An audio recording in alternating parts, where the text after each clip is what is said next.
Hi guys, this is Abi from Gokche Design. Once you have your image opened up, the first thing I want you to do is to duplicate your layer.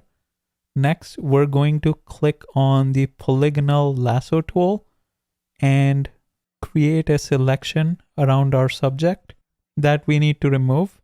Make sure to go slow, take your time, and capture the shadow of the subject as well. Next, we're going to click on Edit and then select Content Aware Fill.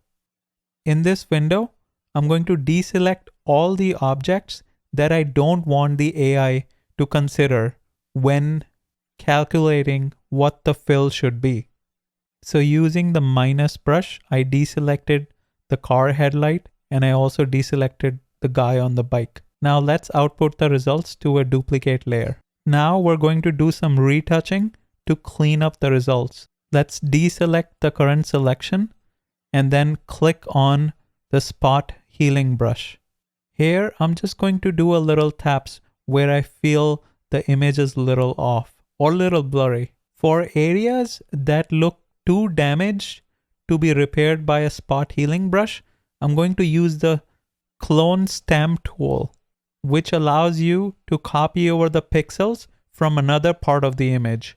Press and hold the Option key and then left click to select the source pixel area and then paint over the target areas one click at a time.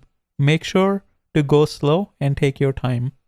Note the cursor will change into a target when you have the Option key selected, and it will be a clear circle when it's in the normal mode.